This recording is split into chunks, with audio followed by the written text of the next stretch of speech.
નમસ્કાર વિદ્યાર્થી મિત્રો, સ્વાગત છે તમારું મારી યુટ્યુબ ચેનલ વિજ્ઞાનની વાતોમાં। આજે આપણે જોવાનું છે ધોરણ 10 પ્રકરણ 1 ની અંદર દ્વિવિસ્થાપનની પ્રક્રિયા। દ્વિવિસ્થાપનની પ્રક્રિયા કોને કહેવાય?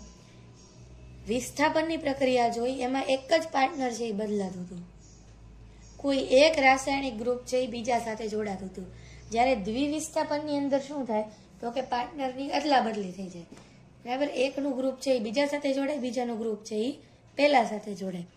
પ્રયોગમાં શું કરવાનું છે તો કે પહેલા એક અવક્ષેપણની વ્યાખ્યા છે, પહેલા પ્રયોગ સમજી લઈએ। બેરિયમ ક્લોરાઇડ છે, એની અંદર સોડિયમ સલ્ફેટ નાખવાનું। હવે આ પ્રક્રિયા તમે કરશો એટલે અહીંયાથી તમને આ બંને ગ્રુપ છે એકબીજા સાથે બદલાઈ જશે, ક્લોરાઇડ ઉપર જતું રહેશે, સલ્ફેટ નીચે આવી જશે। એટલે પરિણામી તમને કેવું મળે તો કે બેરિયમ ક્લોરાઇડની બદલે શું મળે? સલ્ફેટ મળે। અને સોડિયમ ક્લોરાઇડ સલ્ફેટ હતું એની બદલે શું બનશે તમને? ક્લોરાઇડ।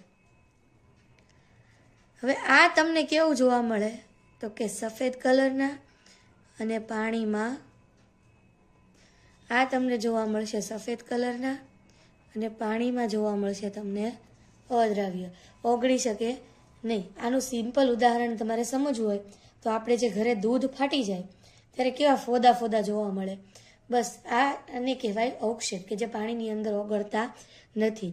તો અવક્ષેપણ પ્રક્રિયાની વ્યાખ્યા છે કે પાણીમાં અદ્રાવ્ય પદાર્થને અવક્ષેપ તરીકે ઓળખવામાં આવે। અને આ પ્રક્રિયા કે જેમાં અવક્ષેપ ઉત્પન્ન થાય એવી પ્રક્રિયાને અવક્ષેપણ પ્રક્રિયા તરીકે ઓળખીએ। દ્વિવિસ્થાપન પ્રક્રિયા તો છે જ, બરાબર, અંદર અદલા બદલી તો થઈ છે, પણ સાથે સાથે આ પાણીમાં અદ્રાવ્ય શું ઉત્પન્ન કરેલું છે? અવક્ષેપ। એટલે આ પ્રક્રિયાને આપણે અવક્ષેપણ પ્રક્રિયા તરીકે પણ ઓળખી શકીએ। જો બધી જ દ્વિવિસ્થાપન પ્રક્રિયા અવક્ષેપણ પ્રક્રિયા નથી, જે દ્વિવિસ્થાપન પ્રક્રિયાની અંદર અવક્ષેપ ઉત્પન્ન થાય એને જ આપણે અવક્ષેપણ પ્રક્રિયા તરીકે ઓળખીએ। દ્વિવિસ્થાપન પ્રક્રિયાનું ઉદાહરણ તમે પ્રવૃત્તિથી જોયું, એને સમીકરણ સ્વરૂપે સમજીએ। Na2SO4 sodium sulphate, BaCl2 barium chloride થાય શું તો કે Cl2 છે એ અહીંયા જતું રહે, SO4 છે એ બેરિયમ સાથે આવી જાય, એટલે BaSO4 બેરિયમ સલ્ફેટ। જો સલ્ફેટ સલ્ફેટ બદલાઈ ગયા પાર્ટનર, અને અહીંયા NaCl સોડિયમ ક્લોરાઇડ, જે પહેલાં બેરિયમ ક્લોરાઇડ હતું એ હવે શું થઈ ગયું? Sodium chloride.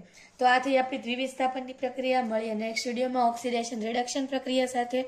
ત્યાં સુધી બધાને બાય બાય।